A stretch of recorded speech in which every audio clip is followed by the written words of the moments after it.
Hello everyone, I am the Commissioner of the McHunker Sluggers League, and welcome to a recap of Season 2. Season 3 has already kicked off. It kicked off in mid-June. I've just been late and lazy on getting it done. A lot has happened between Season 2 and 3, so let's get right into it. If you missed the Season 1 recap, we do have a video on the channel, so you can watch that if you feel like it. But if not, basically in Season 1 we had 9 teams, and one of these teams was the Noodlers. And the Noodlers ended up splitting because they had two different Nates managing the team. One Nate stayed with the Noodlers and kept Bowser Jr., and the other Nate formed DDP, also known as the Daisy Diddy Party, with their captain, Daisy. And then we had the Morbidly Obese, who are now known as Brown Town, along with the Luigi Mansions, who are now the Luigi Mangions under new management, with their manager, Kaylin. Now, let's go over how each team did, starting from 10th and going to 1st. DDP finished at the bottom of the league, going 5-11 with a negative 44-point differential. They struggled all season offensively because they had a team literally full of babies. Daisy was one of the only adults on the team, which was just not good. Not a plan for success. Nothing ever really worked out. Baby DK had been buffed going into the season, getting a plus 10 to his charge hit power, but never seemed to be able to use that to his advantage and often just taking a slap hit that would involve him getting out. Defensively, the Mies would shut down quite often. Kendrick Lamar had one of the worst defensive showings, only to be outmatched by Mod Woman in that regard. And the babies just never made for good defenders at all. Then we have Browntown, who also went 5-11, but with a negative 20-point diff. They started the season 3-1, but quickly found themselves on a 9-game losing streak and eliminated for the playoffs. Wario struggled to do well, so they traded Baby Mario CJ in a third round to the Noodlers in exchange for YP or Yellow Pianta. YP underperformed like hell and only added to the sorrow of the team as they watched their playoff hopes crumble. Browntown could never get anything going really after those first 4 weeks, and despite their best efforts, they ended up as the 9th seed in the league. Then we have the Noodlers, the team that almost upset the Rings in Season 1 to go to the finals, but ended up losing in Game 5. Anyways, they had an interesting draft strategy for Season 2, and they took a lot of mid to low tier players instead of high tier ones, and their thought was that they wanted to bring in a lot of chem so that their outfield would be great, and there'd be a lot of throwing power and hitting power, but they sacrificed a lot of manpower for that. They picked up a lot of players like Red Guy and Goomba and some Koopas, and as they are good pieces, they should never be the main pieces, you know what I mean? And that's what their strategy was. D-Day, also known as Dark Dry Bones, was the only player who truly cared about winning on that team, and it's the reason they went 6-10, but he's not the reason they had a negative 50-point diff.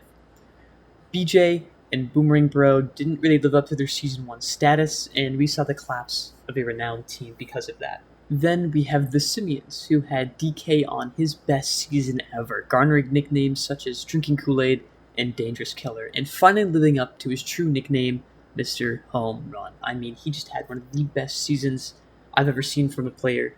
Not better than Season 1 PD, but still an amazing season nonetheless. Although they missed the playoffs by losing a Week 16 game, nobody can put what DK did for the Simians down. He just made the team what they were, and they would have gone 0-16 without him. Diddy, Tiny, and Dixie just were having a really off season for some reason, and DK was the only one to really pick up the slack. If they had a better batting order and outfield, they may have been top 3 in the league and been very dangerous killers. But instead they went 7-9 with a negative 7-point differential. Then we have the Mangions, who barely made the 6th seed, winning a crucial game in Week 16 against the Noodlers to go 8-8 with a negative 5-point differential. Funky, Gray Guy, Green Dry Bones, also known as GDB, and the Toad Lovers, consisting of Green and Blue Toad, made the offense electric, along with Luigi finally showing the league that he can slap hit as well as pitch really well. I mean, became an offensive and defensive weapon. They were a very bipolar team. I mean, they were losing games that they really should have won, and they were winning many games that they really just should have lost. They were 8-8 because of how unpredictable they were, but they had the skill to go 16-0. and they would take that chaotic energy into the postseason. The 5th seed belonged to the Monarchs, who went 8-8 with a negative 40 point diff. Now you're probably thinking, wow, that is a huge negative point diff. What the hell is going on? And I will say that they barely won when they won. They barely scraped by, and when they lost, they would lose big. But it was a huge improvement over season 1, where they only had 3 wins, and all of those wins coming against Browntown. Blitter still struggled this season to get under the ball, but King Boo really made his name be known among the league, being known as a very clutch slugger when the Monarchs needed him. Gray Drybones and Kalen helped set up a lot of 3-run home runs for KB and became a very well-loved trio within the league. Then we had the Rings, who went 8-8 with a plus 25 point diff. No one knows what happened to the Rings in Season 2, especially after they had won the Chizzy in Season 1. Hammerbro didn't have the same fire, Gritter didn't have the same fire, and Pink Pianta lost his stamina on the mound. It seemed like losing GDB had hurt them a lot, but it didn't keep them down as they made the playoffs. Bruto also digressed a little bit and just wasn't as big of a hitter as she was in Season 1. She was still a force to be reckoned with on the mound, but the team just seemed different overall, and nobody could really pinpoint any reason other than GDB leaving. Then we had the Bowser Monsters, who went 10-6 with a plus 25 point diff. Bowser looked worse in Season 2, but still managed to be a scary batter when he came up. BP, also known as Bill Pianta, made a name for himself, not just hitting the ball and being an absolute slugger and picking up some of Bowser's slack, but also on second base as well, using his really big body to catch a lot of balls and forming a impenetrable wall there that, it was really hard to hit past, I guess. I don't know. Anyways, BDB, or Blue Dry Bones, was still a great slap hitter, and the team looked to go to the finals this year and seal up some unfinished business in the offseason. Then we had the Vermonsters, who finished 11-5 again with a plus 47 point diff. K-Rule and Britter were a nasty duo, and the team brought in the Caucasian Council, consisting of Morgan, Barack Purdy, and Margaret Qualley. Margaret herself became one of the best pitchers in the league this season and really made a name for herself. K-Rule really became a slugger, and every time he would step up to bat, everybody was expecting a home run, and 90% of the time he would deliver that. But not always, because sometimes, he would just be a really bad batter, and they just want to strangle him for that. Anyways, the council would set up Firebro to make usually a 3-run home run because Morgan would get out a lot.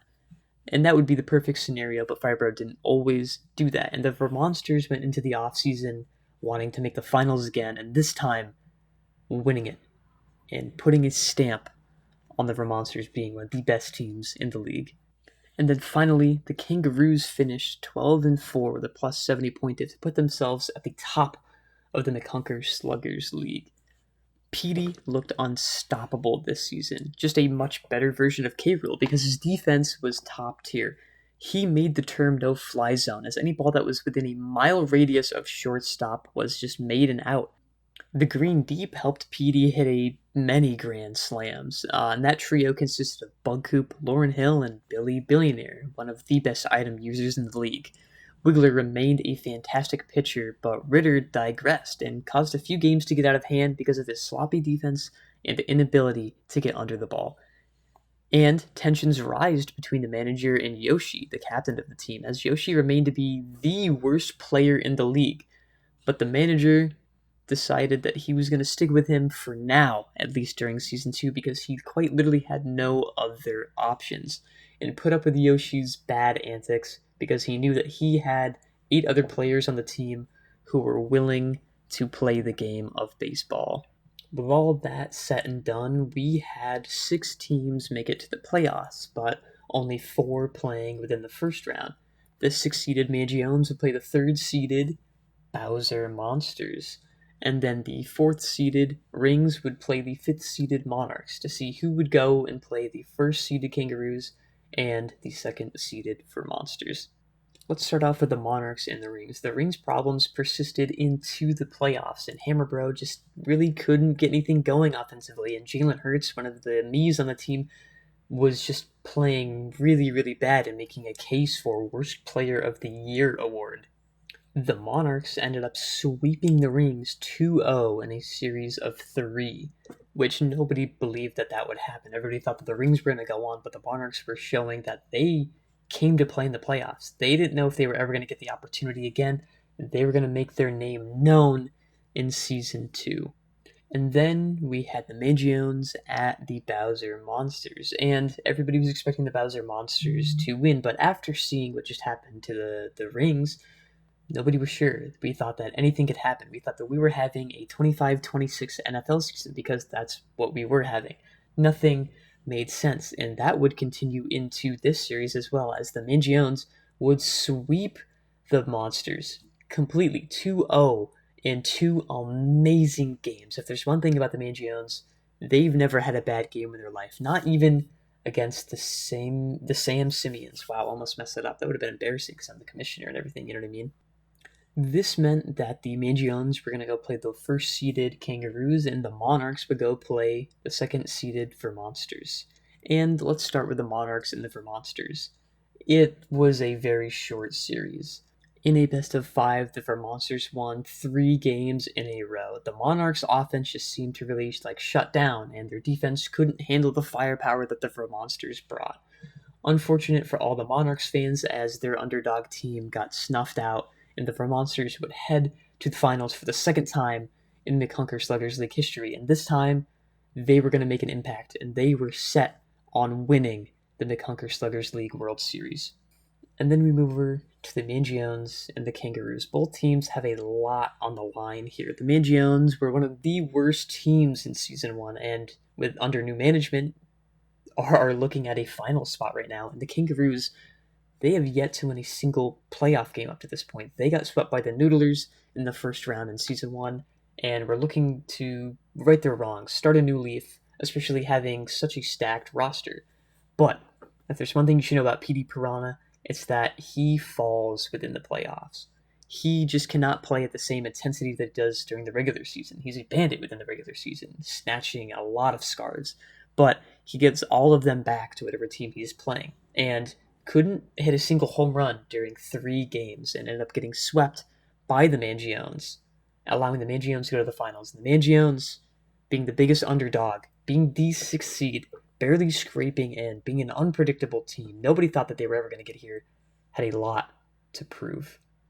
And they had to be a monstrosity of a team in the Vermonsters. The first 4 games were just back and forth and back and forth. Vermonsters take Game 1, Magiones take Game 2, Vermonsters take Game 3, and Magiones take Game 4. And that's where the back and forth would stop. And each of those teams, when they got their respective wins, they were very solid wins, where they were just completely outplaying the other team. But Games 5 and 6 did not go well for the Magiones at all. They lost Game 5 really badly to the Vermonsters, and then Game 6 was just... it looked easy for the Vermonsters. They were just able to take Game 6 and take the finals very easily. And they were very excited about this. K-Rool broke down in tears after it, something that he had been wanting for a while. Purple Drank, aka Purple Toad, drank a lot of lean that night, actually. So much that he had to go to the hospital for a few days, and he has not drinking any lean since, especially because his contract says that he needs to get healthy, he needs to get off that stuff. You know what I'm saying? Anyways, nobody could sleep tight yet, not even the Vermonsters, as retention rates were up, and how the retention rates work in the McHunker Sluggers League follows a number of factors, basically how well the player did, including, just their box score, how well the team did, the point diff, their win record, if they made the playoffs or not, chemistry, and a lot of other factors that I'm not going to go over right now because there's way too many. There's just way too many. And each team has 4 slots they can use each offseason to keep up to 4 different players. But they have, 4 slots that they can use. But they can choose to use 2 or 3 slots on one player to double or triple their retention rate if they really want to keep that player. So keep that in mind, because a few teams that are in the bottom tier of the league, doing bad, they ended up using this because they didn't have a lot of good players or just had one really good player they wanted to keep. When a team is keeping a player that is known to be a captain, like the game of Mario Super Sluggers has deemed them to be a captain, they always start at 100%.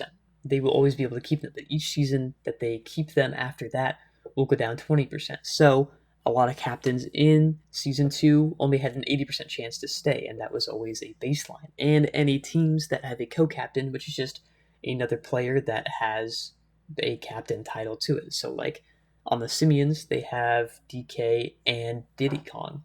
So Diddy would only be at a 50% chance. This is to make sure that no teams can really just hoard captains, and that there's, a market for them, that they're going around, and it's not just these same exact teams every single season. So the Magians decided to try and retain Luigi, Funky Kong, Gray Guy, and GDB, and Gray Guy and GDB ended up leaving.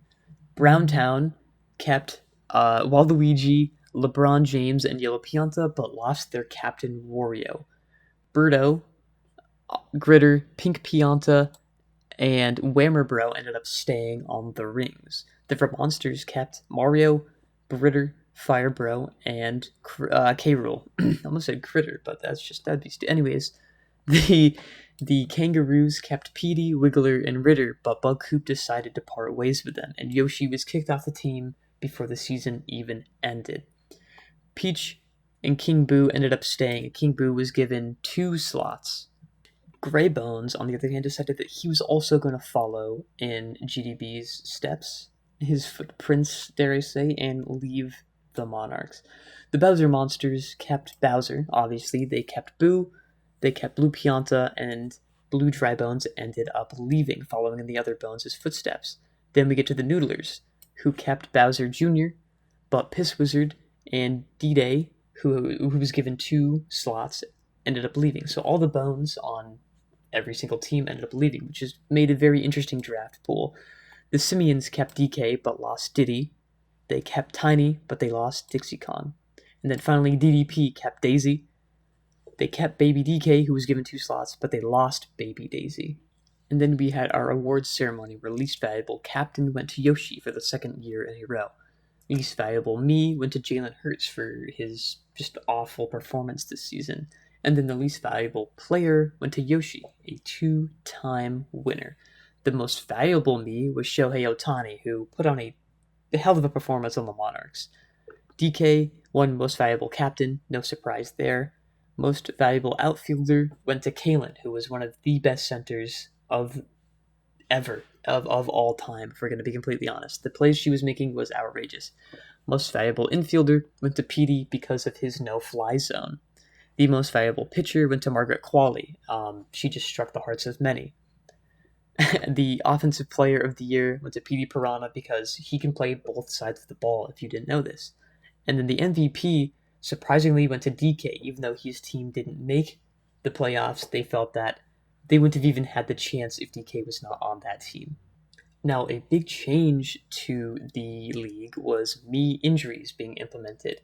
Basically, any hazard, whether it be thrown out of the cannon from another player that has cannon with a batter, or a hazard that is on the field, a wheel would be spun, and that hazard would be given a percent. For example, a banana has a 1% chance to injure a player, but a bullet bill has a 75% chance. These were completely made up by each of the managers. Well, some of the managers, wrapping their heads together on this matter, and deciding what we thought was a fair percentage to give that hazard. If it lands on injury when we spin the wheel, we will spin another wheel that is the wheel of injuries, which has leg spasms, which means that me cannot play catcher for a week, and that has a 15% chance of happening. Arm spasms means that they can only play in the infield for a week, which has a 15% chance. Arm strain means that they cannot start as pitcher for a week, which has a 10% chance of happening. Then you have a back strain, which means that they are out for 1 week, which has a 30% chance, and that is the highest of all injuries. An ankle strain, which means that they are out for 2 weeks, which is at a 15% chance. A concussion, which takes them out 4 weeks, which is at a 10%. An ACL tear, which means that they are out for the entire season, which only has a 4% chance of happening.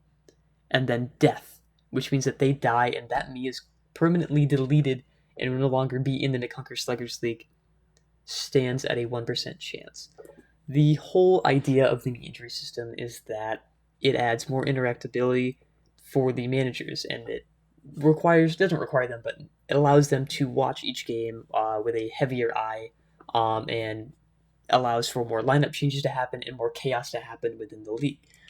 The idea isn't that all that 100 Miis are getting injured each season, but just a few here and there, maybe one a week, two a week, maybe none a week, but just something to make the league feel like it's constantly shifting and changing, and that it's not just the same lineups every week. Another way that we do this is that a team cannot play the same pitcher 2 weeks in a row. So, if the Vermonters started Margaret Qualley on week 1, she could not pitch week 2. They would have to find somebody else. And we took that same concept, but with the star mechanic, where one player can be starred on each team per week. So, if K. Rule on the Vermonsters is starred in week 1, he cannot be starred in week 2. We thought that this also allows for lineups to feel different each week and different strategies to happen. Or if you were playing a rival, maybe you want your best player to be starred, but maybe you can't star him 2 weeks in a row. So you sacrifice his star for, let's say, week 3 and put that on a different player so that you can star him in week 4. It just allows for more strategy to happen in the league to feel fresher. With all this in mind, let's go over how the draft ended for each of the teams. The Vermonsters ended up with Ritter, Red Para, K-Rule, Ritter, Firebro, Morgan, Mario, Germa, Baby Mario, Steven, Evil Steve, and Margaret Qualley. But Margaret Qualley tore her ACL in week 2 recently, so now Aiden Walls has taken her spot on the team for the time being until season 4. The Rings have Pink Pianta, Birdo. They picked up Shohei. They picked up Gray Guy, Gritter, Hammer Bro. They picked up Ordovis, Grode, Walta, and then they have Baby Luigi and Toadette's corpse hanging on the bench.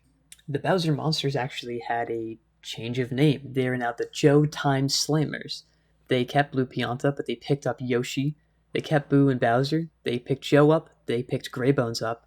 They picked Green Madge. They have Glenn, Gen Z, Mogwoman. They picked up Kaylin, Cam, and Scudder as well. The Kangaroos ended up picking up Diddy, so they finally have a new captain. They kept Wiggler. They have Blue Dry Bones. They have Blode. They have C-Ram, who is a great hockey player from the women's hockey team. They have Purple Drank, aka Purple Toad, Petey, Guy Geisen, Granddad, Paragoomba, Bug Coop, and they unfortunately, well, they didn't injure Kendrick Lamar, but Kendrick Lamar tore his ACL in week 2 as well and will be out for the season. A big thing to note here is that Ritter was traded to the Vermonsters along with Red Para in exchange for Blue Dry Bones and Purple Drink. That was a big trade that happened right after the draft. There's no explanation for why that happened. It just happened. The Noodlers have BJ, Piss Wizard. They picked up Blooper, Green Koopa. They have Yellow Yoshi, Yellow Toad, Queen Liz, Yellow Guy, Dimitri, Hatnate, Morgan Freeman, and CJ. Queen Liz recently got a back strain and will be out for week 4, but that means that Morgan Freeman will be put in her place. The Simians obviously kept DK, but they also picked up both Kirks, Erica Kirk and Charlie Kirk. And fun fact about Charlie is that he has a 75% chance to die each time that he gets injured. So, if he wants to play him a lot, he will. It might happen. I don't know. But anyways, also Erica Kirk, Light Blue Yoshi, Toadsworth, Goomba, Sam, Tiny, Dixie, Fatling, and Mark Wahlberg. Browntown has set Waluigi to their captain after losing Wario, and they picked up Roki, along with Jalen Hurts, Green Dry Bones, Klaus, D-Day, Yellow Pianta, Rupa, and Sir Cram. They also have Jafario, but he is out with a concussion for 4 weeks, and now they have Brock Purdy in. They made a deal with the Kangaroos where they gave LeBron. They gave him LeBron until weeks. I don't know. It's weird. It's a weird thing. I don't understand it completely. They temporarily have Brock Purdy, but after week 7, they will have Jafario back in. For all you Jafario fans, this is good. The Monarchs have Peach, King Boo. They picked Blitter and Monty back up. They have a Boo, Reggie, which is Red Madge. They have Red Guy, Michael B, Roshi, Britney Spears, SZA, Charlie Day, and Poshi. Michael B is out with a concussion for 4 weeks, so they're going to have to find a replacement for him until week 7 as well. The Mangions also had a change of name and are now known as just Wario after having Wario as their new captain. But they have Funky, they have Road, Red Toad, all roads lead home. They still have Luigi, but Wario is now the captain of the team.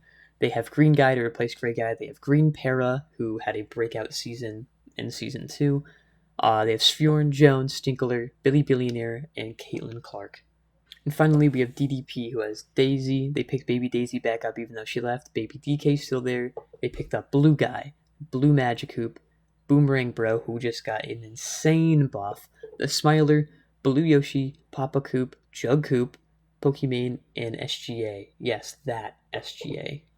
Well, that's all I can really say about this Season 2 recap. You know who won, you know what teams played, you know what teams have changed their names, you know what the Season 3 teams are looking like, and you know about the knee injury system. So you can go into Season 3 knowing everything there is to know about the McHunker Sluggers League. If you have any more questions, maybe drop them in the comments and I can clarify some stuff that maybe got missed out. And other than that, I hope everyone enjoys Season 3 as much as we are. Season 3 started off with a banger. Week 1 was awesome. If you haven't seen Week 1, go watch it. Week 2 and Week 3 are also out, and Week 4 will be played soon and then uploaded here on YouTube. Other than that, we'll see you guys on the field. Bye-bye. The Commissioner signing off.